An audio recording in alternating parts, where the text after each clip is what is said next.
Olá, alunos, tudo bom? Aqui quem está falando é a professora Carol, professora de Projeto de Pesquisa e Autoria, da Escola Georgina de Oliveira Rocha.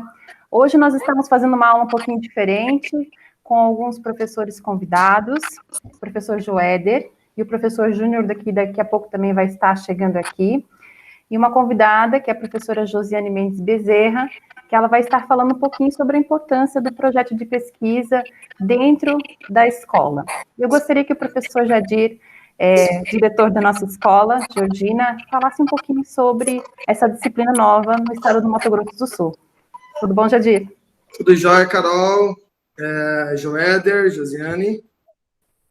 Satisfação enorme estar participando dessa aula diferente de vocês. A disciplina que iniciou nesse ano de 2020, né? E nós, o ano passado, a partir dos estudos de BNCC, a gente começou a ter um pouco mais da introdução, né? De como poderia ser ofertado neste ano. É tudo novo para todos nós, né? Inclusive, nós não sabíamos quem seriam os professores, como que seriam as atribuições de aulas, né? Então, vamos dizer assim, mesmo nós conhecendo o início, a introdução da disciplina, a gente não saberia como ela seria colocada no ensino, né? No Fundamental 1, no Fundamental 2, né? E no ensino médio. Conhecemos um pouquinho a partir de pesquisas, né?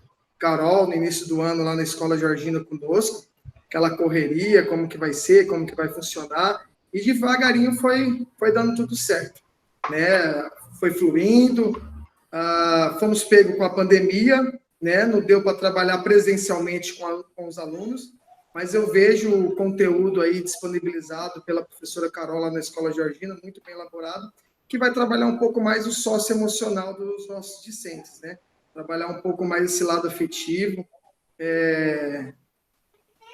E acredito que está sendo muito bom, viu? É uma disciplina muito importante na grade para trabalhar com o emocional dos nossos alunos, algo que a gente percebe que é de muita grandeza hoje, né? Porque todos nós estamos sendo muito afetados, quando eu digo nós, professores também, né?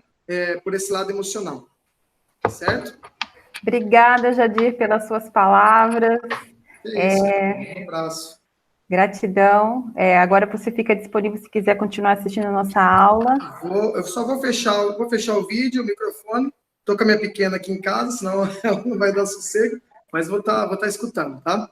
Super normal, é o que a gente está passando nesse momento. Obrigada, Jadir. Gratidão. São as nossas aulas de hoje, né? São assim. Gratidão, Jadir, por proporcionar esse momento com esses professores também. E estar presente aqui também. Abraço. Um abraço. Professor Joéder, gostaria de estar falando algumas palavras também. Vamos lá. Primeiramente, muito obrigado, Carol, né, pelo convite, estar aí participando dessa aula. Falando sobre projeto de pesquisa e autoria, como o Jadir já salientou, é uma disciplina nova que, teoricamente, né, pegou todo mundo aí bem de surpresa, porque, querendo ou não, de uma forma ou de outra, a gente nunca está, assim, 100% preparado para uma coisa nova, né, que cai, que chega, assim, na escola. Mas somos educadores e estamos ali sempre para aprender, né? Então, a disciplina de pesquisa e autoria, ela vem de uma forma muito grande. Carol. Desculpa aí, gente. Oi, ok, sim, sem problema, Josi. A disciplina de pesquisa e autoria, então, ela vem com uma vertente muito legal, muito boa, né, de colocar o aluno a trabalhar. Como? Sendo o protagonista do seu próprio conhecimento, se colocando a pesquisar, se colocando a buscar sempre estar informado e da maneira correta. Então, é uma disciplina que tem uma gama muito boa e muito grande para se trabalhar dentro da sala de aula, tanto de um quesito próprio, quanto buscando a interdisciplinaridade, né, entre conteúdos e disciplinas dentro da escola. Sim, bem falado, Joéder. Dentro do projeto de pesquisa e autoria, a gente vem buscando essa questão da instigar a curiosidade do educando, né? A gente sempre tem trocado figurinhas e falado um pouco sobre essa importância, né, do aluno pesquisador, como que a gente pode fazer com que esse aluno se torne um aluno pesquisador. Normalmente a gente vai se preocupar com esse aluno para ele começar a fazer trabalhos mais formatados lá no ensino médio. Mas o interessante do estado do Mato Grosso do Sul, trazendo essa disciplina do projeto de pesquisa e autoria, desde as séries iniciais, lá com os pequenininhos, primeiro ano até o 9º ano, que é o Fundamental 2, faz com que a gente possa desenvolver essas habilidades com esse aluno. O que é pesquisa, por que nós devemos pesquisar, a importância desse aluno pesquisador. Então, eu vejo essa importância da disciplina, né? Uma disciplina nova no estado do Mato Grosso do Sul, porém, ela já vem sendo desenvolvida no estado de São Paulo, também com outro nome, se eu não me engano. Você, professor Joéder, que já lecionou no estado de São Paulo, sabe melhor do que eu. E em Santa Catarina também tem o projeto de pesquisa também, mas com também um outro olhar, porém mais nessa mesma direção. Justamente. Então, a gente eu vou iniciar aqui algumas perguntas, e a professora Josi, que é nossa convidada, ela pode estar interrompendo a nossa conversa aqui, ela quiser estar fazendo os pontos devidos, né, professora Josi? E eu vou fazer algumas indagações. Eu mandei um documento para vocês para falar um pouquinho sobre a importância, né, do projeto de pesquisa dentro do estado do Mato Grosso do Sul e qual que é a visão. Seria explorar os diferentes meios de busca de informação para responder às questões de pesquisa, sempre por fontes confiáveis e seguras, registrando as informações e as referências bibliográficas. E dentro desse quesito todo, eu vou lançar uma primeira pergunta para os professores e para os colegas que estão aqui. Qual a importância da pesquisa no âmbito escolar, na educação pública? Bom, eu começo? Pode ser. Então, vamos lá. Se a gente for pensar, né, claro, no quesito de importância, eu acho que todas as disciplinas são importantes, claro. Mas uma coisa que todas elas têm em comum, que eu acho que é algo que às vezes talvez fica um pouquinho a desejar, é essa parte da pesquisa, né? A pesquisa em si, às vezes, ela é um pouquinho deixada de lado, não porque o professor não quer trabalhar ou porque não tem como trabalhar, mas as corridas diárias, né? As ações diárias dentro da sala de aula, às vezes nos bloqueiam um pouco nesse quesito de trabalhar a pesquisa. Então, essa disciplina em si, trazendo ela para dentro do ensino público como algo obrigatório, ela nos abre essas portas no campo da pesquisa, né? Nos coloca assim, a trabalhar mais olhando para o aluno pesquisador, para o aluno enquanto protagonista do seu próprio conhecimento, na busca, no aprendizado, né? Porque se você desenvolve um trabalho onde o aluno tem que estar 100% imerso, 100% ali trabalhando, com certeza, a gente tem um aprendizado melhor. Então, de uma forma bem abrangente, essa disciplina vem para somar uma grande importância dentro da escola, principalmente da escola pública, que é algo que a gente, né, sempre está discutindo, sempre está colocando aí que, às vezes, falta sempre um dedinho a mais, sempre algo a mais para os nossos alunos, né? Professora Josi, gostaria de fazer uma contribuição também? Então, a Carol me solicitou, né, me fez esse convite para falar um pouco sobre a pesquisa, né, que eu acho extremamente importante. A gente sempre conversou bastante, quando trabalhou junto na mesma equipe, sobre a pesquisa, até pelas características dos projetos que eu desenvolvo na escola. Num âmbito um pouquinho diferente, mas nem tanto, né, o meu trabalho ele é desenvolvido na escola pública, e é muito relacionado com a pesquisa. Eu sempre achei de extrema relevância que o aluno fosse alfabetizado na pesquisa, né? O que quer dizer isso? Porque hoje, por exemplo, eu vim de uma tarde de apresentações de TCC, de trabalho de conclusão de curso, né? Então, assim, a gente teve uma tarde de apresentação de trabalho de conclusão de curso, desenvolvidos durante uma pandemia, e para grata surpresa da gente, tudo que nos foi apresentado hoje por alunos do ensino médio de uma escola pública, com dificuldade de... Ainda tem um adendo, né, até para colocar para os meus colegas e para quem está nos ouvindo, para os alunos, a biblioteca da gente, ela tem alguns volumes, ela até não é tão assim, vamos dizer, magrinha, só que a nossa área é técnica, né, aí é mais uma contribuição.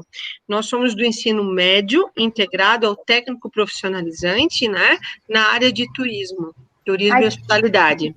Desculpa, então, Josi, inclusive até esqueci de falar, de deixar de se apresentar e tal, nessa correria toda, né? Se tu quiseres também falar um pouquinho sobre você também, como é que é o trabalho desenvolvido na pesquisa. Tá. Então, vamos fazer assim, eu falo rapidamente sobre quem sou eu, e depois a gente volta para essa importância, né, que é um assunto que bastante me instiga. Então, a minha formação, eu tenho o bacharelado em turismo e hotelaria, eu tenho a pós-graduação em gestão pública, né, em gerência de cidades, e o mestrado em turismo e hotelaria, né, então, na essência do coração, pesquisa. Minha pesquisa de mestrado foi na área de cruzeiros marítimos, né, então eu traduzi uma teoria que é utilizada fora do Brasil de competitividade, adaptei ela para o segmento de cruzeiros marítimos, já que a cidade que eu moro, ela recebe navios de cruzeiros, né, e por conta disso eu trabalhei 6 anos na Secretaria de Turismo de Porto Belo, hoje estou na educação e na Secretaria de Turismo de Bombinhas, então a minha história é bem ligada com turismo e pesquisa, né? Então eu gosto bastante disso, já tive a oportunidade de apresentar produção científica em Portugal, então tenho trabalho já registrado em Portugal, e algumas coisas aqui no Brasil, em alguns eventos técnicos da área de turismo, né? Aí o que acontece? Com essa formação era impossível chegar na escola pública, mesmo ela, né, uma escola pública estadual, e não tratar de pesquisa, ignorar esse conhecimento, ou não permitir que os nossos alunos mostrassem quem eles são, né? Então, eu desde os começos, não, o aluno tem que escrever paper científico, não, o aluno tem que entender de metodologia, o aluno tem que entender de escrita técnica científica, e no começo não foi visto com bons olhos, eu não tinha, assim, uma fala tão, assim, parceira como foi a do Júnior, né, que apresentou, todo orgulhoso, não, pelo contrário, né, eu era tida aquela professora que, meu Deus, olha, uma carrasca, pedir para um aluno da escola pública fazer um artigo científico. Hoje eles agradecem e choram. Foi emocionante a nossa apresentação. Eu depois disponibilizo para a Carol, está no canal do André, Carol. Legal. As apresentações todas, está em Yard, daí se você quiser apresentar, depois, né, compartilhar com os colegas, os contextos apresentados, mas são jovens, gente, são adolescentes que no meio de uma pandemia, com dificuldade de ter biblioteca, a gente conseguiu terminar com eles trabalho. Um trabalho robusto, um trabalho que pode ser publicado, sabe? Então, o que eu acho que é a essência, para a gente voltar lá na pergunta da prof. Carol. Por que é tão importante? Porque, assim, os grandes pesquisadores que estão aí espalhados no mundo, eles começam a pensar... Opa! Gratificante? Opa. Deu uma caidinha, mas já voltou. A minha também caiu, ele me arremessaram, cheguei com o joelho roxo, vamos nessa. Mas, assim, brincadeiras à parte, eu tive uma experiência bem legal, quando eu também, nessa questão toda, eu fiz um trabalho, ele se intitula Fazendo e Acontecendo, Pesca Artesanal da Tainha, que é um dos patrimônios culturais aqui do município de Bombinhas, onde está a escola que eu leciono.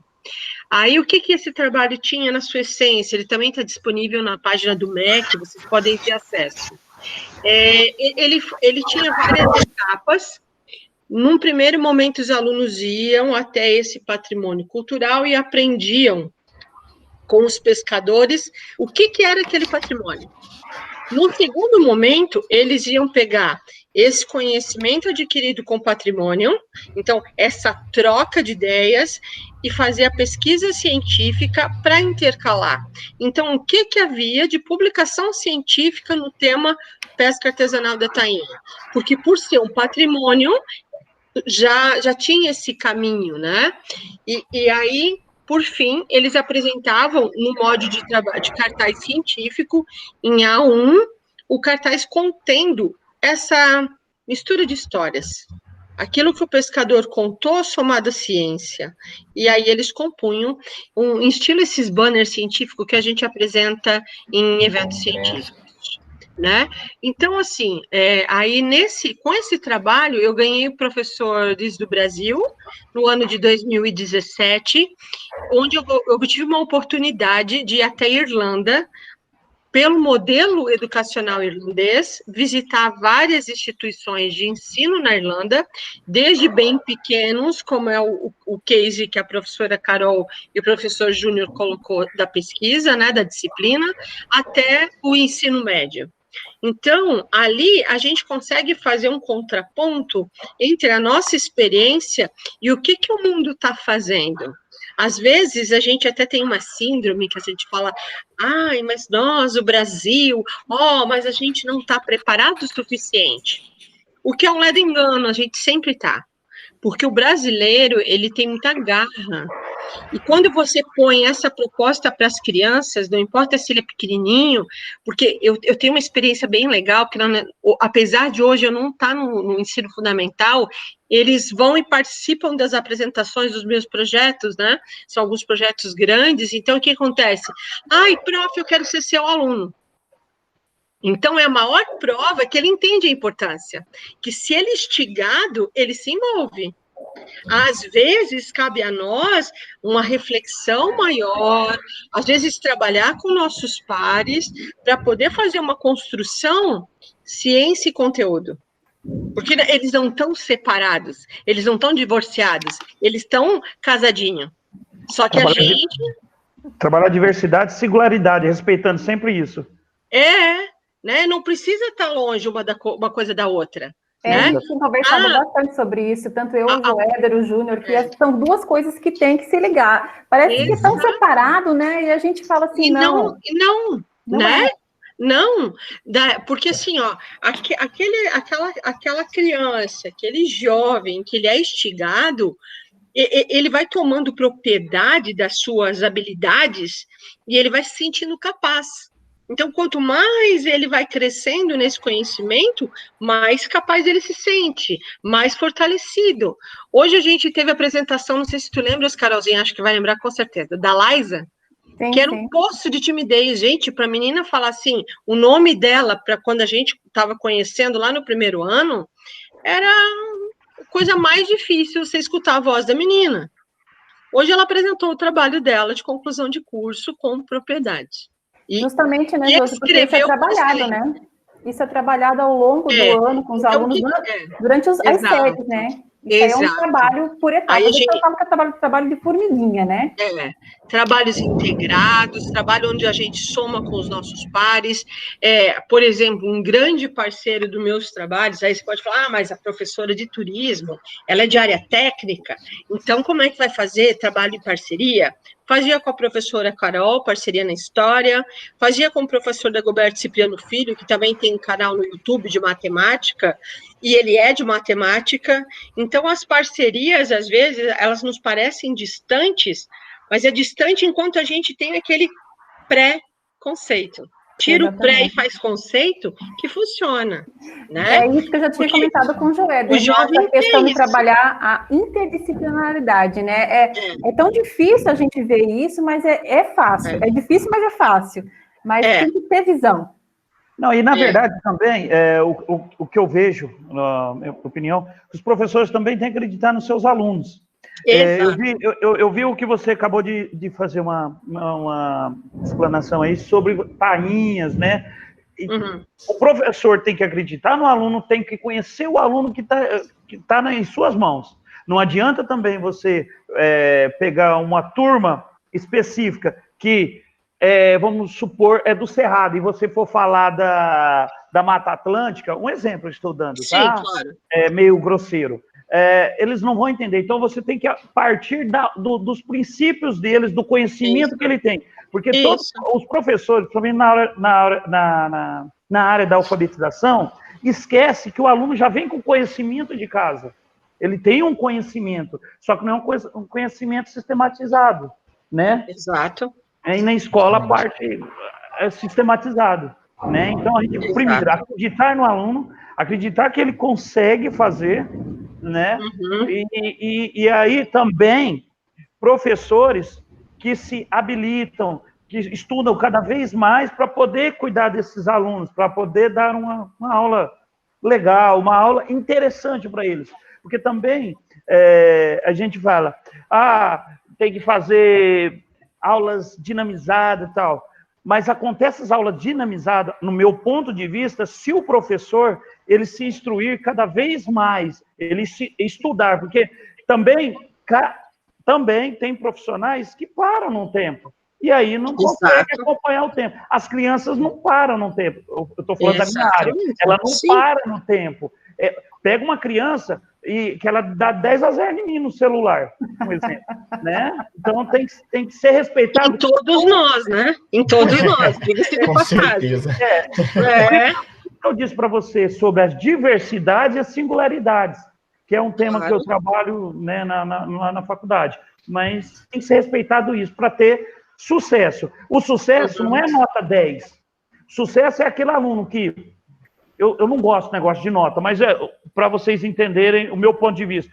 O sucesso não é o 10, mas sim aquele aluno que no começo do ano tirava 1 e agora ele está tirando 2, 3. É um sucesso. Porque aquele 3, professor, é o 10 dele. Porque ele saiu da linha do ponto de partida.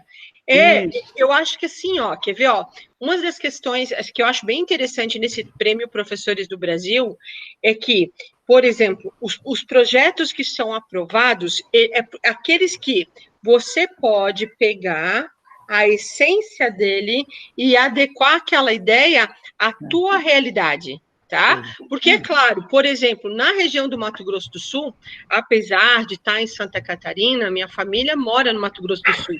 Então, eu conheço um pouco das características, conheço alguns lugares, eu já trabalhei também em Campo Grande, né? Na Universidade Católica Dom Bosco, também na Estácio de Sá, quando aí estive. O que acontece? Eu não vou fazer no Mato Grosso um trabalho que tem as características de Bombinhas, mas sim, a cultura do Mato Grosso do Sul não é menos rica, muito pelo contrário. E aquela riqueza cultural, aquele patrimônio natural e cultural, regional, local, ele faz sim, como você mesmo colocou, parte da essência daquela criança. Só que parece na cabecinha deles uma coisa muito corriqueira, muito normal. Ele não olha para aquilo como deveria, como um patrimônio, como algo singular, como algo que é uma riqueza. Quando ele começa a fazer esses exercícios de ciência, esses exercícios de iniciação científica na área do patrimônio natural, na área do patrimônio cultural, estas construções, e essas construções olhadas por mais de uma disciplina, ele começa a se apropriar. Inclusive, te citando de exemplo, o que a gente tinha, e a Carol vai ressaltar isso que a gente vai falar, ela vai lembrar. Num primeiro momento, quando você chegava numa sala de aula e começava a fazer as primeiras interações, aquele que você falava assim, quem que é daqui da Terra? Daí eles faziam aquele, sabe assim, parece que não quer mostrar o dedo. Tem alguém que é filho de pescador? Aquele dedo que quase que esconde aqui assim atrás para ninguém ver. Porque eles não tinham orgulho de ser o que eles eram. Quando a gente lança o projeto da pesca da tainha, eu sou prof, eu vou, minha avó faz. A gente começou a causar neles um sentimento de pertencimento. E a gente, como você falou, juntou aquele conhecimento da sua casa, dos saberes e fazeres, mais a ciência, e construímos um caminho. Metodologia Paulo Freire. Entende? Mas aí eu vou te falar uma coisa. Eu uso uma metodologia que ela é bem singular. Tem quem diga que ela só é uma estratégia, desculpa, se for a opinião de vocês, respeito, mas discordo, porque eu tenho uma opinião, assim, eu sou uma pessoa, já dá para ver na minha fala, né? Eu sou uma pessoa de personalidade bem forte. É que eu trabalho nessa linha de pesquisa. Na educação, o método que mais me fascina, que quanto mais eu conheço, mais eu gosto, e ele trabalha essa questão interdisciplinar, multidisciplinar, é a metodologia STEM, aqui o UniArtes, tá? Então, ele é um acróstico, onde ele vai juntar ciência, tecnologia, artes e matemática no acróstico. No entanto, ele une as demais disciplinas. E ele faz essa construção distinta. Tem um trabalho que eu faço com as crianças, ou melhor dizendo, fazia, né? Antes da pandemia, e até porque agora, como eu estou ocupando 2 espaços de funcionalismo público hoje é o nosso dia, né? Então, metade do meu tempo eu estou na escola pública, metade do meu tempo eu estou na Secretaria de Turismo. Então, o que acontece? Antes eu fazia, já de entrada, na familiarização deles no espaço natural, usava também, não sei se vocês conhecem a metodologia do professor Joseph Cornell, que ele usa a vivência na natureza. Eu fazia na ilha de Porto Belo, né? Então, o que o professor Joseph Cornell faz? Ele não vai lá para você e mostra, por exemplo, assim, olha isso daqui, não sei o quê. Ele vai falar, bom, uma das coisas que eu fazia para vocês entenderem, a ilha tem uma trilha de mais ou menos 900 metros. E eu fazia assim, um ia vendado, o outro ia com o olho aberto. Então, quem é olho aberto tem que contar o que está vendo. Depois do outro trecho da trilha, a gente trocava. Então, quem é olho fechado, então, eu tenho que cuidar do meu parceiro, eu tenho que ser generoso, eu tenho que ser colaborativo, e eu tenho que contar para ele o que eu estou vendo, porque ele não vê. Entende? Então, era uma trilha sensorial. E daí, da mesma forma, a gente trabalhava também a parte histórica, através do museu, onde a professora Carol me ajudava, daí contando sobre tanto a história da ilha, que a gente tem inscrições rupestres na ilha, quanto o restante do contexto. Mas era multidisciplinar, e daí a gente fazia todas as atividades nessa metodologia do professor Joseph Cornell, junto à metodologia STEM. O que acontece? Então, ele interagia na natureza. Então, tinha um momento que ele tinha... o nome da viagem, do projeto era Viagem dos 5 Sentidos na ilha de Porto Belo. Então, uma parte ele vai fazer só a visão, na outra parte ele vai fazer a audição, identificando, então, o quê? Os sons da natureza, e assim sucessivamente. Então, o que a gente pode fazer? Pode aplicar um projeto similar aí no Mato Grosso do Sul? Sim, porque a seu modo, né, o patrimônio natural da região de vocês tem belezas que proporcionam um determinado ambiente fazer uma atividade similar, adaptar com as ideias. E, de repente, partindo de uma boa ideia, partindo de uma ideia lançada, juntar com vocês os pares e cada um contribuir, mesmo sendo áreas distintas, né? E quanto mais distintas, mais interessante. Quando você coloca química, física, biologia, matemática, história, todo mundo para trabalhar junto, num primeiro momento você vai falar, matemática? Pois, na ideia do STEM, você faz receita de bolo com matemática, né? Sim. Você não usa porções, medidas, e assim sucessivamente. E tem química então, também dentro, né? Como você citou, uma receita de bolo, assim, mas a gente não pensa nisso, né? A física. Claro, né? Porque daí o fermento vai agir, claro. Na verdade, a parte da temperatura do fogão e tudo mais. Né? Mas não sei se a palavra seria essa, tendência, mas as aulas, elas têm que ser multidisciplinares. Todas. Elas têm que interligar. Hoje não há espaço mais para só matemática, só português no mundinho dele, física só no mundinho dele, biologia no mundinho dele, se vocês me entendem. Não, é bem complicado, Júnior. Eu ainda queria complementar a sua fala, Júnior. Queria complementar a sua fala, te colaborando com a tua fala, porque eu acho que é isso mesmo. E nem ainda, que fica pior ainda, eu vou fazer uma encenação que não é essa, mas serve.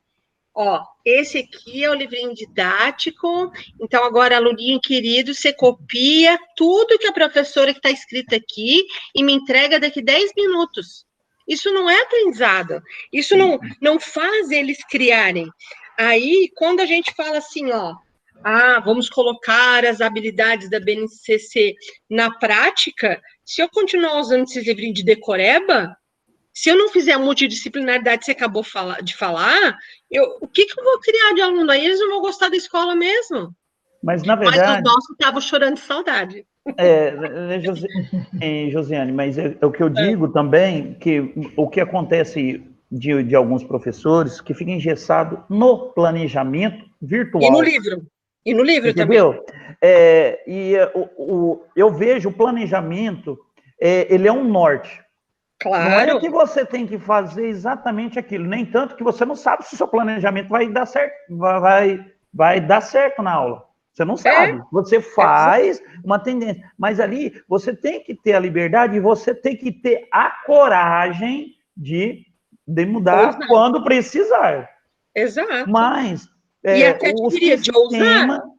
o sistema engessa isso. O sistema, ele engessa. Inclusive aqui, tá? Sim. Porque às vezes a gente pensa assim, ó, hoje a gente estava escutando um monte de coisa bonita, uau, Maria Rita Flor, é uma escola estadual, modelo. Para algumas coisas, perfeitamente. Para outras, tem que quebrar o gessinho. Tá. Abriu um parênteses, né? Abriu um parênteses, tem até música da Globo com o Carlinhos Brau para poder incentivar. Fecha parênteses. É lindo. Eu amo meu país, é lindo, maravilhoso. Mas essa ideia que o Júnior tinha falado de colocar as disciplinas, cada uma em sua caixinha, eu converso com eles bastante, sabe, Josi? São dois colegas, assim, inteligentíssimos, o Júnior e tanto o Joéder, são colegas. Hoje, o Júnior é professor do terceiro aninho também, ele é pedagogo. E ele dá aula... Minha formação é pedagogia, né? E ele também dá aula de projeto de pesquisa e autoria no ensino médio. E o Joéder é professor de física e ele dá aula para o ensino fundamental 2. E assim, quando a gente recebeu o plano, né, para trabalhar com projeto de pesquisa e autoria no MS, foi assim, nossa, e agora? Daí na minha cabeça começou a pipocar. Eu falei, não, vem cá, meninos, vamos fazer isso e isso, vamos juntar, porque isso é interdisciplinar. Nós temos que pegar a disciplina de física, português e matemática e vamos trabalhar todo mundo junto. Esses professores têm que vir junto com a gente não pode fazer sozinho. A gente não pode pensar que é matemática na gavetinha da matemática, português na gavetinha de português, física na gavetinha de física. Não! Hoje, a BNCC, ela cobra da gente, para o professor, e para que os alunos entendam que está tudo ligado, né? A gente está falando de história, mas tem matemática na história, tem português, tem física, né? O Joéder falou assim, nós estávamos falando da questão do bolo, né? A física de mexer o bolo, né? Qual que é o movimento, a química dentro disso, né? Qual são as composições matemáticas, medidas, né? A história, né? Como é que quem que inventou esse bolo, né? Como é que surgiu essa história toda? Então, a gente não tem essa noção. O aluno também não tem a noção. E aí que vai o nosso papel de mostrar para esse aluno como que eles podem ver várias disciplinas um componente só. Isso é ciência, que algumas coisas simples do dia a dia, se colocadas metodologicamente, eu tenho um método para fazer o bolo, eu tenho insumos para fazer o bolo, eu tenho temperaturas para que ele chegue onde eu preciso, tempo de cozimento, é ciência. Né? Quando eu faço o Jadir quer fazer uma fala, ele disse que quer ficar quietinho. O Jadir vai falar até que enfim, ele vai falar. Vocês falam bastante, hein? Puxa vida, são professores mesmo. Bom, mas é o seguinte, só aproveitando a fala da professora Josiane aí, que ela disse há um tempinho atrás sobre o protagonismo do aluno, né? Da inserção do aluno, mostrar que ele é capaz, que ele tem condições, aquela aluna tímida lá no cantinho da sala, que não conversa com ninguém, e quando ela percebe que ela está inserida no trabalho, ela se mostra grande, né? O ano passado aconteceu um trabalho desenvolvido pela professora ensino médio, né? Eu sou Malala, foi feita a leitura, os próprios alunos fizeram a adaptação do livro, né? Trouxeram para uma forma de teatro, né? E a professora de português trabalhou linguagens e tudo mais, a professora de história trabalhou a época que ela vivia, onde ela vivia, né? E, assim, acabou que faltou um pouco mais de disciplina inserida no trabalho. Mas, enfim, o que eu quero dizer é o seguinte, que aí tinha uma aluna que ela era uma aluna muito quietinha, muito, né, tímida, e que a partir do momento que ela também ajudou naquela organização e adaptação daquele trabalho, e ela participou do teatro, até a gente não a gente não conhecia ela, nem parecia a mesma garota, o quanto que ela ficou grande, né, se mostrando naquele trabalho. Então, os alunos, eles gostam disso, eles gostam de serem instigados, né, para que eles também demonstrem um pouco da capacidade. Ninguém sabia que ela tinha aquela capacidade, porque nunca foi dada oportunidade para ela, né? Então, a partir do momento que os professores organizaram esse tipo de conteúdo, esse tipo de trabalho, e foi dada a oportunidade para ela, ela se mostrou uma outra estudante. Então, e a partir daquilo, a gente percebeu que ela foi crescendo em todos os conteúdos, como aluna, né, como estudante. Exatamente. E justamente, se não dá oportunidade, o aluno fica lá, quietinho, no seu cantinho, sem fazer nada, né? Aí que tá, a gente tem que cutucar, né? Instigar esse aluno, causar curiosidade. Acreditar nele. Acreditar é a palavra correta. Porque daí, quando você diz, não, eu acredito em você, eu sei que você é capaz. Primeiro ele olha para você com aquele olharzinho assim, não, agora tá louca. Aí você continua ali do lado, né? Ele ainda fica desconfiado. Mas vai chegar um momento que faz o que o professor falou, a aluna... E é interessante que acontece o efeito cadeia. Ela não foi bem só naquele trabalho, aquilo migrou para outros trabalhos, para outras disciplinas, e acontece mesmo. Inclusive, depois foi desenvolvido outro projeto que eles cantaram algumas músicas da época da ditadura, né? E foi apresentado na feirinha que nós temos aqui, né? E ela também cantou. E canta muito bem, olha, né? Então, só, né? O quanto que ela foi crescendo como estudante, né? E é uma aluna que a gente, no primeiro momento, pensaria, não, aquela aluna não, aquela não canta. Não, ela não fala, como é que ela vai cantar? Na verdade, a gente mesmo vai estereotipando o próprio aluno, né? Ah, esse não tem condições, esse não consegue, mas a gente também não dá oportunidade para eles. E o que o Jadir estava falando, o Josi e os colegas, eu trabalho a pós-graduação com uma professora que ela é doutora em pedagogia histórica e crítica, né, cultural. E é Vygotsky, a nossa linha de pesquisa. E o que eu fiz o ano passado, dentro do possível, eu comecei, primeiro, eu acredito nos meus alunos, né? E aí, o que eu fiz? Eu comecei a passar um conteúdo, eu estava no segundo ano, comecei a passar conteúdo do terceiro. Segundo ano pequenininho, tá, Josi? Segundo aninho, eu estou falando da alfabetização. Segundo ano da ensino fundamental 1. E eu comecei, num certo tempo, eu falei, não, tá muito fácil, eu vou complicar. Complicar para melhorar, né? Bem assim. Sim, e quer dizer, e tive um retorno muito bom. Então, quer dizer, por que eu estou falando isso? Porque você tem que acreditar neles, eles conseguem. Eles conseguem, né? É o ponto principal. Ah, não vou passar isso porque eles não conseguem.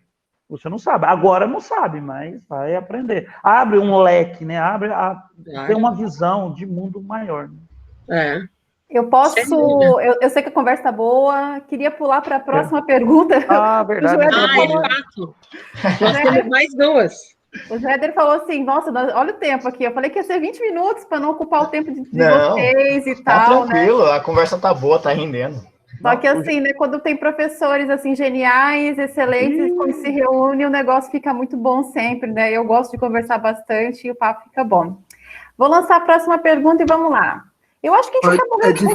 Só te cortando, é difícil o professor que não gosta de conversar muito, né? Adoece, né? Eu acho que o maior problema dos professores na pandemia é que só pode falar na aula online de vez em quando, né? Aí a gente está ficando doente, não pode ser assim. Verdade. Eu acho que essa aula que está sendo gravada, né, que eu tinha essa ideia, né, e eu achava meio maluca e falava assim, não, tô doida de fazer, mas eu acho assim que é bacana reunir outros professores para a gente estar nesse pensamento, nessa ideia, para a gente trocar. E é um momento bacana, porque nós também estamos passando por uma certa dificuldade nessa questão de distanciamento social, né? E os alunos têm que perceber isso também na gente, a gente está tentando melhorar cada vez mais, e vamos lá, né? Vou fazer mais uma pergunta, e eu não sei se já foi respondida, né? Quais são os melhores métodos para desenvolver a pesquisa com educandos? Eu acho que na nossa conversa a gente acabou falando um pouquinho sobre métodos, a professora Josi acabou apresentando alguns projetos, ela falou, né, que é a Pesca Artesanal da Tainha, que é um projeto premiado. Ela também falou também sobre a Viagem dos 5 Sentidos, da Ilha de Porto Belo, que eu acho que eu até tinha comentado contigo, Joéder, eu não sei se eu lembro, se eu comentei você comentou. Projeto muito legal. E existem vários, na verdade, foram vários projetos que foram realizados pela professora Josiane, e eu trabalhei em parceria com ela, nesse mesmo sentido, né? O método científico, o método de pesquisa, porque não é somente assim, né? Então, eu pergunto a vocês, colegas, quais seriam os melhores métodos para desenvolver, né? Quais seriam para a gente desenvolver a pesquisa com educandos? Primeiro, eu tenho a visão que não tem uma receita. A metodologia, não existe uma receita. A partir do momento que você criar uma receita, não é método, né? Então, já começa errado, né? Aí, eu acredito que a gente já falou isso que você disse. O que acontece? Nós temos que conhecer a turma que nós temos, o local que nós estamos, o conhecimento que eles têm.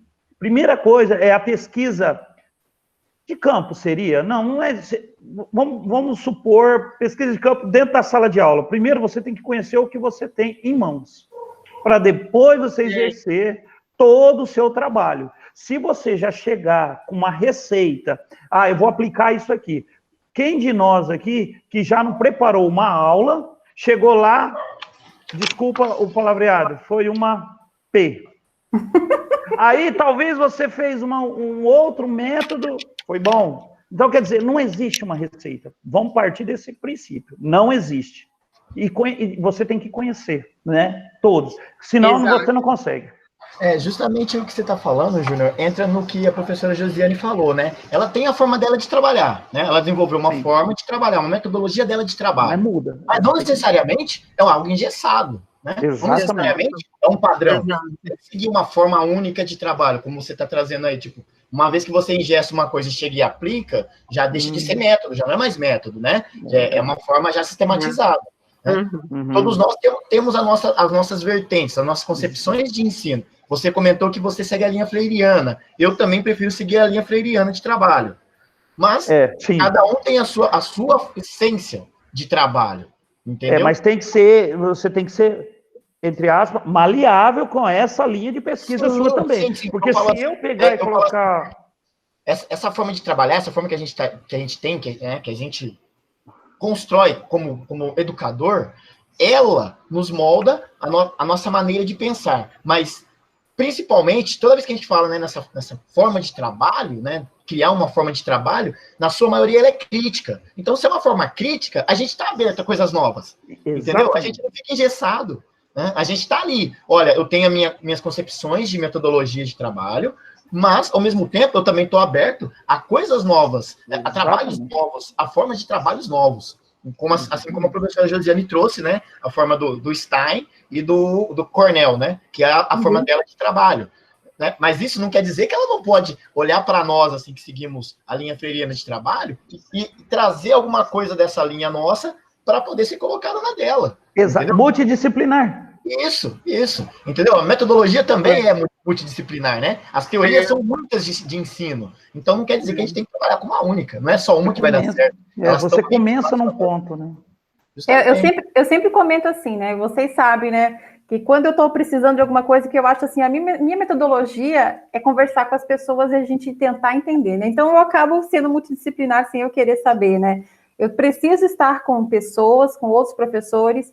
Às vezes eu tenho uma ideia, mas aí eu conversando com alguma concepção de algum colega, eu falo assim, não, mas você poderia fazer isso aqui diferente, daí você vai abrindo a sua mente e vendo outras possibilidades, porque às vezes na minha cabeça, nessa metodologia que eu vou desenvolver com os meus alunos, da mesma forma que nem o Júnior falou, conhecendo o aluno, o lugar, a situação, a realidade dele, né, e também os limites do meu aluno também, e conversando com outros professores, às vezes a gente desenvolve um método único também. A gente pode seguir um pensamento, já que nem a professora Josi usa um método já pré-definido, mas porém não quer dizer que o método não seja único e somente dela, né? Da mesma forma como a gente acaba fazendo um método novo.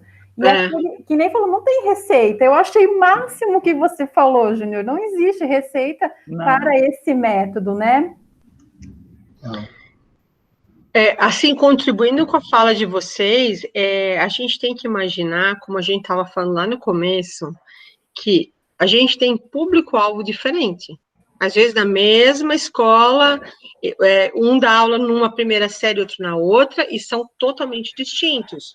Eu já tive uma experiência no fundamental, eu dava aula em duas, o terceiro, eram 3 sétimas séries. O terceiro era totalmente diferente do segundo, que era totalmente diferente do primeiro, e era a mesma escola, tudo 7ª série, né? Então, cada público-alvo vai te exigir algumas estratégias diferentes. Vai te exigir, depois você vai ter ideias de um conteúdo para trabalhar, de conceitos para trabalhar, que também pedem um olhar diferente, e aí objetivos diferentes. Então, essa construção metodológica, como vocês estavam colocando, não é só que cada professor vai ter a sua. Às vezes, cada projeto que a gente vai trabalhar junto vai ter um diferente. Sim. Às vezes, vocês vão fazer projetos juntos só para a primeira série, ou, vamos supor, só para a terceira série. Mas, cada projeto distinto é igual quando a gente está apresentando lá na universidade, né? Então, por exemplo, eu vou fazer pesquisa exploratória, porque o meu tema cabe pesquisa exploratória. O outro vai fazer qualitativa. Mas o meu cabe quantitativa. Mas o da Carol cabe quali-quanti.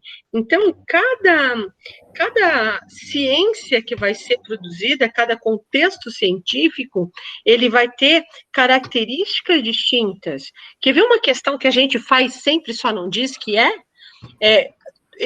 todo aluno faz pesquisa bibliográfica.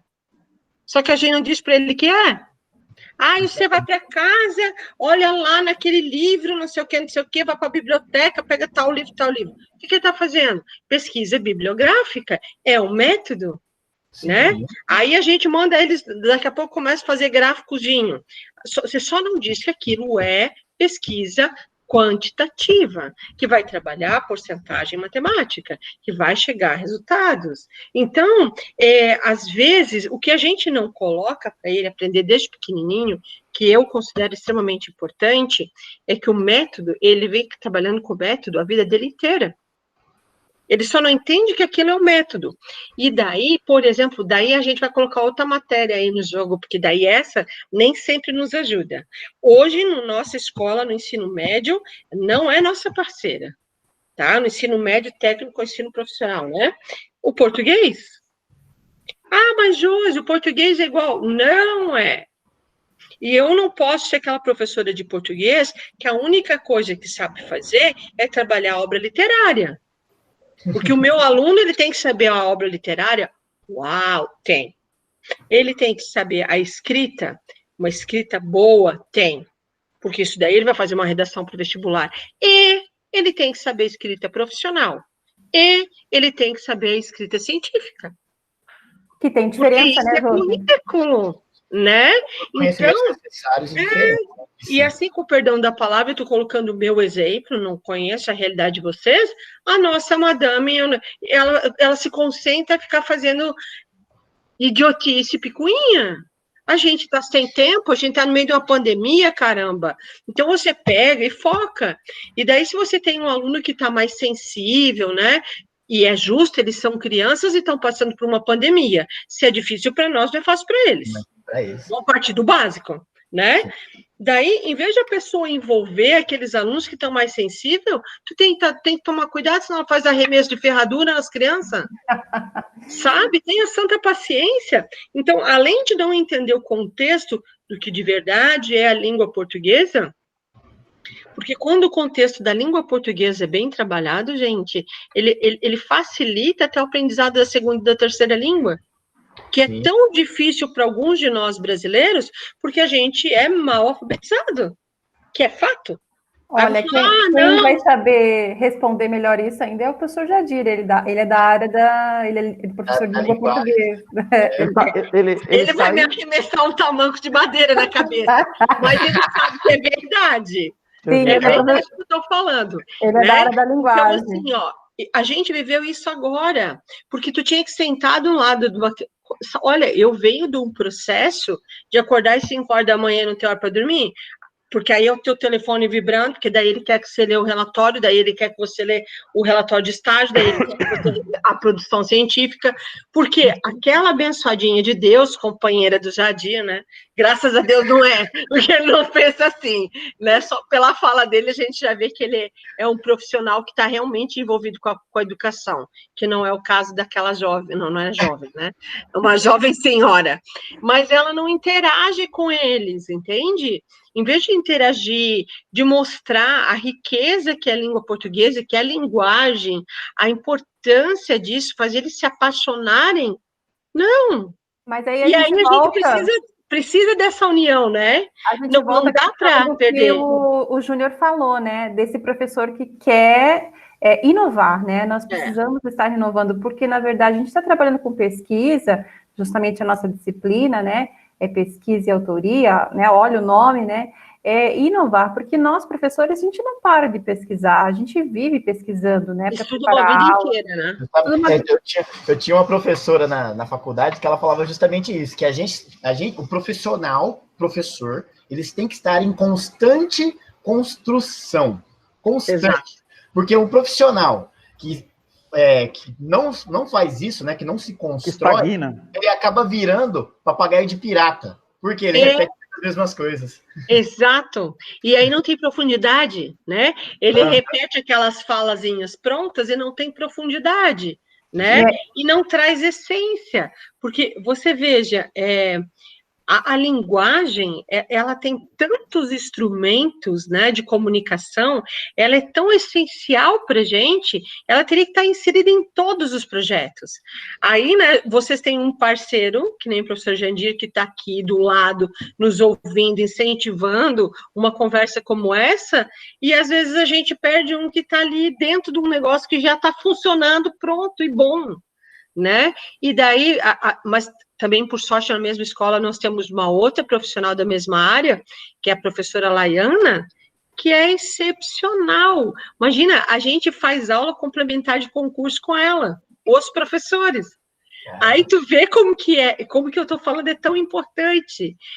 Então, quando você é um profissional cativante, você cativa os teus colegas pela tua área, pelo conhecimento adicional da tua área, você consegue envolver os teus alunos, você encanta os teus alunos, então a coisa funciona, flui. Não adianta você sentar no trono do seu conhecimento, que esse trono nem existe, né? Exatamente. Como você falou, né, Joéder, né? O conhecimento está sempre sendo somado na história da vida do educador. Ele não é estagnado. Né? Deixa eu fazer, nossa, esse papo aqui de vocês falam bastante, é muito legal. Olha, imagina quando a gente se Ela vai cortar, né? Nosso microfone, viu, gente? Eu vou fazer a última pergunta, que seria a nossa última pergunta. Olha só, nossa aula que está bem interessante, né? Então, por que é de extrema importância usar esses métodos de pesquisa científica com os alunos desde as séries iniciais até o ensino médio? Daí eu vou fazer um levantamento, por que a gente tem que usar um método de pesquisa científica, né, com os alunos, trabalhar essas metodologias de trabalho científico com o aluno, né, as pesquisas de várias formas, porque que nem eu iniciei a minha fala, a gente vai se preocupar isso com ele lá no ensino médio, e daí lá na faculdade ele vai fazer o TCC, o trabalho dele de conclusão de curso, o problema é dele, né? E o que eu quero, assim, falar sobre a questão da educação no Mato Grosso do Sul, justamente é que, por iniciar, a pequena do Jadir ali, por iniciar... Ela quer participar da aula? Ah, então, ela deve estar gostando. Por iniciar projeto... Olá, linda! Oi, princesa, tudo bom? Tudo bem? A nossas, quem sabe, né, a pesquisa e autoria aí. Por iniciar pesquisa e autoria no primeiro ano do ensino fundamental, séries iniciais, isso é um passo muito grande para a educação brasileira. Então, eu penso que o que está acontecendo aqui no Mato Grosso do Sul é inovador. Não estão se preocupando em fazer projeto de pesquisa e autoria só lá no ensino médio, trabalhar com pesquisa e autoria. A Josi sabe muito bem do que eu estou falando, porque quando ela iniciou no Maria Rita Flor, com a metodologia científica, com os alunos, não tinha uma disciplina específica para isso. E ela foi inserindo isso, e os alunos começaram a falar, ela até comentou, nossa, trabalho científico com um aluno de ensino médio, como? Regra da BNT? O que é isso? Referências bibliográficas? Normalmente, o que um aluno fazia, gente? Trabalho com uma capa, né? Marro feita. Tinha introdução? Não. O que é desenvolvimento? Não sei. Conclusão?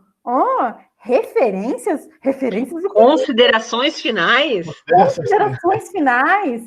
Mas aí que eu vejo que quando a Secretaria de Estado do Mato Grosso do Sul traz isso, este ano, é uma pena, realmente já digo que é uma pena que esse ano, por ser acontecido essa pandemia, a gente não está conseguindo desenvolver isso. Eu sou professora das séries iniciais, eu tenho um projeto de pesquisa e autoria com 4º aninho, e eu trabalho essa questão da instigar eles, a curiosidade, trabalhar a pesquisa científica, tanto que eu trabalho com eles, olha, cientistas, né, vocês são pesquisadores, e trabalhar com eles pequenininho, trabalho de formiga. Então, eu quis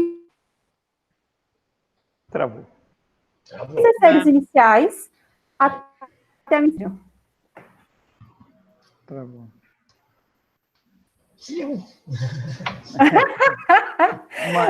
Mas eu vejo assim, você falando, eu me vejo exatamente o que você disse. Eu tenho 40 anos, né? E o que acontece? A minha educação, que é dos anos 80, 90, não foi voltado para pesquisa. E eu sofri muito, sofro muito até hoje, por causa disso. Primeiro, cheguei na faculdade, não sabia o que era capa, folha de rosto, referência bibliográfica, como que é as normas. Sofri muito e sofro. Então, o que acontece? É interessante, sim, o que o Estado está fazendo, né? Mas acredito, que eu tive até uma conversa com o Jadir sobre o que eu vou falar agora. O que acontece? Para você ter resultados na educação, é uma geração toda. Não é 1, 2 anos. Você tem que... O que é essa geração? Geração é 18 a 20 anos. Para você mudar as ideias. Não adianta também... Muitos... o Estado está implementando, né? Mas o resultado vai ser de 10 a 15 anos, se continuar, se ter uma sequência, né? Essa geração toda é pegar essa geração lá do maternal até a faculdade e ter um único propósito, pesquisa. Aí sim. Porque hoje eu vejo, a gente trabalha com projeto de pesquisa, faz determinadas perguntas, quando você vê a resposta, você sabe que eles não sabem o que é aquilo.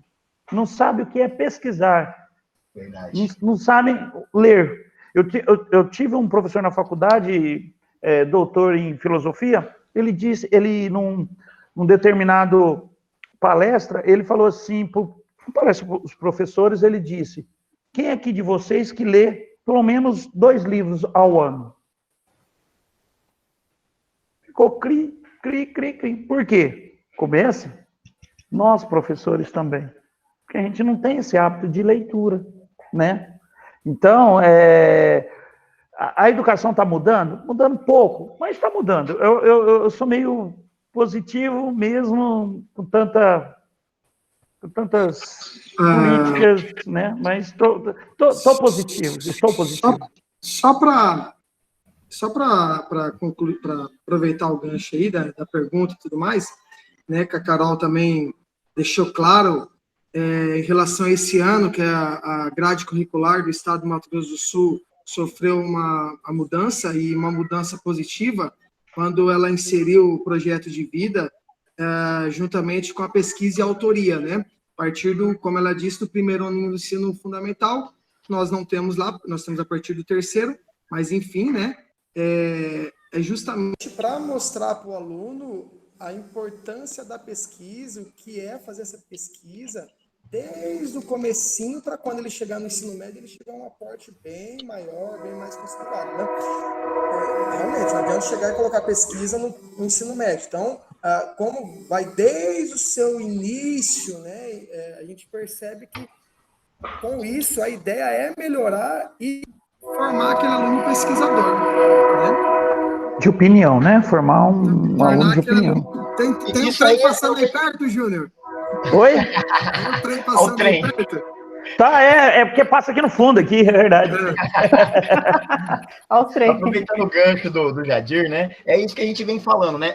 Como, querendo ou não, né? Pesquisar, se formar enquanto pessoa que tem esse âmbito científico, é um processo construtivo, né? Como o Júnior falou, é um negócio que demora. Né? Vai gerar uma geração inteira, vai anos ali para você ter aquela pessoa, aquele cidadão consciente daquilo que ele está fazendo, daquilo que ele está buscando.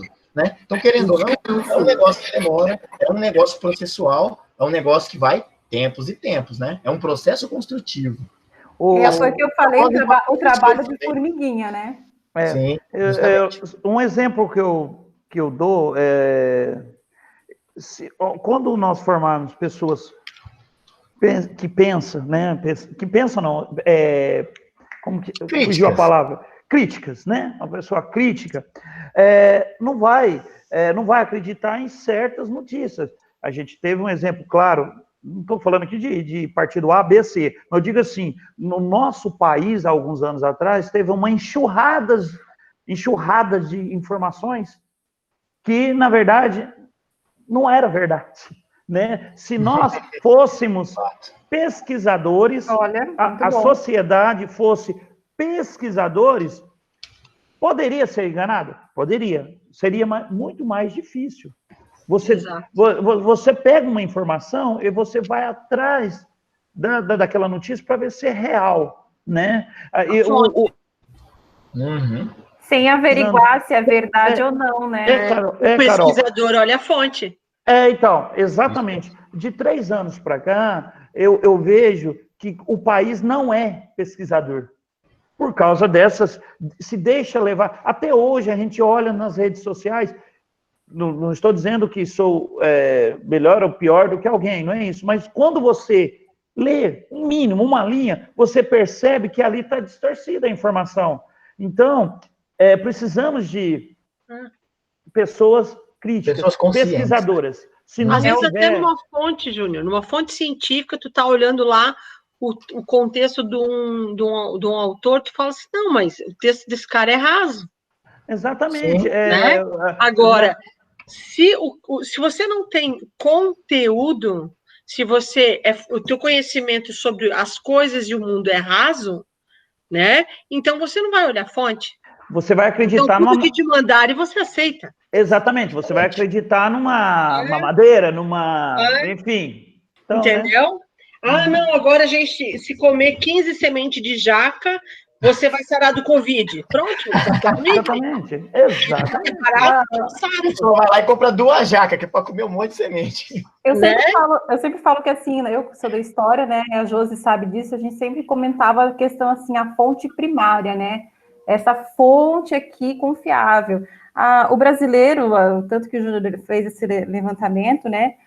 Não está acostumado a pesquisar justamente, né? Então, trazendo uma disciplina dessa nova para o nosso aluno, nosso educando, mostrando assim, olha, você tem que pesquisar, confiar se aquela fonte é verdadeira, cuidado com plágio, apontando, daí a gente mostra isso para o aluno nem sabia o que era plágio quando eu iniciei o ano e fui comentando com eles. Teve gerações viciadas no plágio, gerações. Ctrl-C, Ctrl-V, exatamente, né? Exatamente. Entende? Exatamente. Então, o que acontece? Esse trabalho que vocês estão iniciando hoje, ele vai formar aquele aluno que não vai olhar mais para a gente, né? A gente ali passou a madrugada estudando tal, para fazer aquela aula maravilhosa, como diz o Júnior. Aí ele fala assim, ai, professora, estudar. O nosso sangue não vai mais precisar subir, porque ele já vai querer saber o que eu pesquiso. Professora, qual é o livro complementar? Entendeu? É um processo lento? Né? Foram anos fazendo errado, anos alguém ganhando na máfia do livro didático, anos alguém ganhando na máfia do não sei o quê. O que menos importava era conhecimento. Agora eu gosto de assistir as propagandas políticas porque eu acho que é extremamente divertido, né? E tem gente ali que não é pessoa séria para falar o que eles falam. Só para dar risada. né? Ai, vote em mim porque eu sou a Josi crocheteira. Como? Sabe, tu chega a dar até o impacto. Mas aí tu fica pensando assim, aí tá eu ouvindo umas bobagens dessas para me divertir, né? Naquele momento, risada, solta. Aí eu escutei a proposta. Meu, não é que a proposta do candidato a prefeito era boa, era excepcional. Ele queria trazer para as escolas públicas municipal laboratório maker, ele queria trazer metodologias novas de ensino, com escolas de multilínguas todas, sabe? Tipo, com inglês, espanhol e português. Mas aí você pensa, uau, né? É o normal, gente. Quando você dá 2 passos para fora daqui, o garçom fala francês, inglês, espanhol e português. É o garçom, não é o diretor da empresa. Exatamente. Ô, José, você falando, a gente fala como a educação, quando o berço tem uma cultura educacional muito grande. Há 15 dias, não, uns 10 dias eu tenho um amigo meu que mora na Europa, e aí eu estava conversando com ele, ele mora na Espanha. Aí eu perguntei para ele, falei, e aí, como que está a pandemia? Ele falou que, não, aqui eles não falam, eles mandam você fazer isso, você tem que fazer, e todos obedecem. Exatamente. Por quê? Eles têm uma cultura educacional muito grande, rica, eles entendem, né? Eles têm consciência da importância da educação, né? Eu, assim, claro, gente, eu não estou aqui denegrindo a imagem do Brasil, não é isso, eu acredito no nosso país, eu acredito no nosso povo, mas no momento que o Tiririca ganhou aquela vez estourado em votos, eu fiquei triste, né? Porque triste como que a população vê a política no país, né? Porque são respostas subliminares, né? Sim. Né? Então, é o que não está explícito, né? A pesquisa trata bastante disso, não está explícito, está implícito, mas não deixa de ser uma verdade. Nem tanto, Josiane, professores, eu vejo muito isso, também já estudei muito sobre isso, li sobre muito, quando chegam professores pensantes em determinados locais, e aqueles que não têm, aqueles professores que não são pensantes, eles são barrados pelos não pensantes. Não são, né, Carol? Nunca foram. Não, graças a Deus. É triste. Jargãozinho interno. Não, mas eu acredito assim que essa nosso levantamento, esse questionamento, né, da importância da pesquisa, né, que sim, isso é uma construção. Eu vejo na questão da história, né, como eu sou historiadora, vejo isso que é uma construção histórica, que aos poucos nós estamos fazendo o trabalho de formiguinha, como eu já iniciei a minha fala, né, que aos poucos isso está mudando, essa realidade está mudando. Eu sou bem positiva também, como você, Júnior, né? Eu penso que sim, isso vai melhorar. Nós vamos ter esse aluno acreditar no potencial do nosso aluno, mostrar para ele que ele é capaz, que sim, ele pode pesquisar, que ele pode ser um pesquisador científico, né? Que eu sempre mostro para eles que quando a gente fala pesquisa científica, é aquela coisa que eu tinha comentado contigo, né, Joéder? Ele não está só no laboratório, né? É aquele cara que está só fazendo explosões com reações químicas, né? Mas esse pensamento que normalmente a gente tem, né? Pesquisador, né? Então a gente pensa justamente aquele cara do laboratório que está fazendo explosões com elementos químicos. Grandes institutos, o cara que está dentro de grandes instituições, faculdades, a pessoa que está ali naquele meio, só ele pode ser, só ele tem essa capacidade. Só que não, né? Não é bem assim. A gente pode mostrar para o nosso aluno do ensino fundamental 1 que ele pode ser, sim, um pesquisador. O nosso aluno do ensino fundamental 2, sim, ele pode ser um pesquisador. O nosso aluno do ensino médio técnico também, ele é um pesquisador. Então, mostrar esse potencial para esse nosso aluno e instigar ele, porque esse é o nosso trabalho, né? Como professor, eu me vejo dessa maneira, assim como também vejo isso em vocês, meus colegas, por isso que eu tenho grande admiração por vocês e por isso que convidei vocês também para estarem nessa aula comigo, né? E eu vejo o futuro muito brilhante nisso. Eu me sinto otimista quanto a isso. E é uma coisa muito boa. Eu quero colocar só ponderar também, respeito, assim, a pedagogia libertadora, muitos professores fazem a confusão. Eles não entendem, pelo que eu vejo, o que é uma pedagogia libertadora. Pedagogia libertadora não é passar a mão na cabeça, entre aspas. Pedagogia libertadora é, dentro da sala de aula, eles saber que tem regras, que o mundo é feito de regras. Se você não cobrar dentro da sala de aula, lá fora vai ser cobrado. O aluno, ele já vem... um exemplo, vou dar. Um aluno que em casa não tem regras, tudo é sim. Tudo é sim. A família, no meu ponto de vista, está fazendo errado. Porque ele está crescendo, está tendo um conhecimento que tudo é sim. Aonde ele vai encontrar regras? Na escola. Lá vai ter o aluno problemático. Por quê? Ele é problemático porque ele quer? Não. É porque ele ouviu um sim. Então, entre essa pedagogia libertadora, família, escola, né? Tem que ter essa junção de dois. E o professor, quando está com esse aluno dentro da sala de aula, demonstrar o que é uma pedagogia libertadora. É um aluno autônomo, crítico, mas ao mesmo tempo, saber que tem regras. Porque muitos professores, a gente vê, até a gente às vezes, confunde um pouco e se acha que a autonomia é deixar fazer o que quer. Não é, né? Não é também bem o CC está trabalhando... A gente vê muito, até em faculdades, né, principalmente federais, estaduais, públicas, eu acredito que lá eles confundem, pelo menos no início, a pedagogia libertadora com fazer o que quiser. Não é bem assim. No meu ponto de vista, no que eu estudo, entendeu? Pessoal, nossa, eu estou tomando tanto tempo de vocês. Carol, deixa eu só ajudar o Júnior aí na fala dele. E aí a gente vai fazer as falas finais também, se o Jadir também quiser também fazer uma fala final, eu estou ocupando o tempo de vocês. O Jadir está jantando. Olha só, eu acho assim... A Josiane vai falar. O que o Júnior falou é extremamente importante, e dentro desta autonomia, que ele tem a compreensão da responsabilidade na autonomia. Exatamente. Né? Essa palavra. Eu só queria colocar isso porque é importante. Ele tem autonomia, como nós adultos temos autonomia, o jovem é protagonista, tem autonomia, mas ele é responsável como a gente é responsável. Cada atitude minha tem consequência, e as consequências são de minha responsabilidade. Quando ele cresce sabendo disso, ele é um adulto melhor. Sim, bem melhor. Com certeza.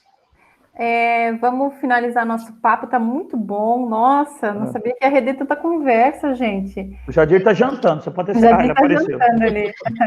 Oi, linda! Assim, essa aula vai estar disponível, tá? Eu vou estar no meu canal do YouTube. Depois eu vou estar disponibilizando para vocês também. Eu vou fazer a finalização. Eu gostaria de saber se o professor Júnior e o professor Joéder e a professora Josi gostariam de estar falando suas palavras finais.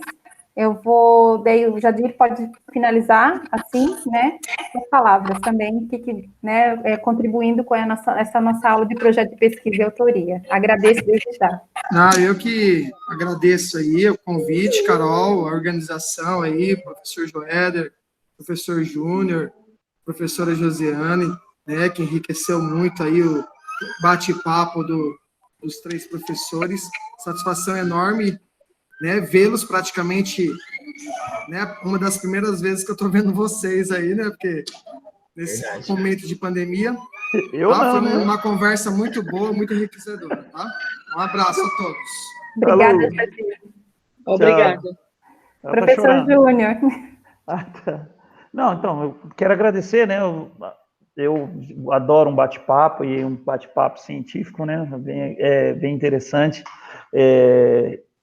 Espero ter contribuído também, né, com a minha fala, com o meu entendimento, né. Agradecer à professora Josiane. Adoro quando tem pessoas que trabalham pesquisa, né, mestrado. né? Muito obrigado. Eu gostei muito, né? Espero ter mais, né, ideias para a gente poder colocar. Professor Josiane, a professora Carolina sempre está me ajudando no projeto de vida, na disciplina Projeto de Vida e Pesquisa e Autoria. Por quê? Sempre trabalhei com criança, é uma disciplina nova aqui no estado, fui pego de surpresa, então estou apanhando muito, mas a gente vai conseguir. Estamos aprendendo, né, Júnior? Então, isso. Então, Éder. Novamente, né, quero agradecer aí, Carol, obrigado, né, pelo convite, agradecer a fala da professora Josiane, ela trouxe bastante coisa para nós, bastante reflexão, né, de coisas que a gente pode trabalhar, de coisas que a gente pode fazer, formas que a gente pode fazer. Grande Júnior aí também, colaborando muito com o nosso aprendizado aí, trazendo bastante questionamentos também, bastante informações. Carolzinha, né? Sempre aí conosco também, sempre trabalhando junto, né? Nós, né? Nós tá trabalhando sempre junto. É nós, mano.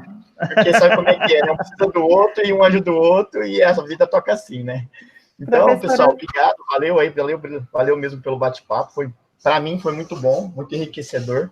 Agradeço, tomara, quem sabe a gente não consegue fazer mais um aí, né? Até terminar esse nosso ano aí, né? Fazer mais um desse, eu acho que vai ser interessante, vai ser legal. Quem sabe a gente convide outros professores também, ou alguns professores convidados aí na possibilidade da nossa conversa. Legal. Depois da Josiane falar, eu quero só ponderar um negocinho bem rapidinho depois dela. Sim. Eu vou só terminar a finalização da gravação, também pode estar conversando um pouquinho mais, aí a gente encerra a nossa chamada. Sim. Tá bom? A professora Josi, por favor, suas considerações finais. Então, eu gostaria de agradecer primeiro quem me convidou, né, a Prof. Carol, né, grande parceira aí de muitos trabalhos. É prazer conhecer vocês, professores, professor Júnior, professor Joéder, professor Jadir, né, foi realmente um papo muito bom, leve, agradável, e falando de ciência, né, isso é uma coisa que me agrada muito, poder ter um bate-papo leve sobre ciência, porque desmistifica. Ciência é legal, é leve, é gratificante, é divertido, não precisa ser aquela coisa densa, né, que foi tido assim por muitos anos, como aquela coisa inatingível, difícil, como vocês citaram exemplos, né? Então, foi um prazer inenarrável estar com vocês nesses momentos. Então, pessoal, eu vou finalizar a nossa aula, finalizar a nossa gravação. Eu quero agradecer o professor Júnior, o professor Joéder, professora Josi, a nossa convidada especial, né, ao diretor Jadir, por proporcionar esse momento dessa aula diferenciada, né, de a gente estar pegando outros professores de outras escolas de Aparecido do Taboado. Gratidão por isso. E, apesar de tudo, eu só queria falar que a questão da pandemia, né, da gente estar longe, esse momento foi nos proporcionado, né? Não iria acontecer uma aula desse jeito. Nós estamos ligando o sul do Brasil, né, com a região centro-oeste do Brasil, falando um pouquinho no Mato Grosso do Sul, né? Eu moro aqui em São Paulo, o Joéder também mora em São Paulo, porém, nós estamos interligados de uma maneira muito bacana. Eu tenho muita gratidão por isso, e obrigada a todos, e até uma próxima. Quem sabe a gente vai estar gravando. Tchau, alunos, e até a próxima. Tchau, valeu!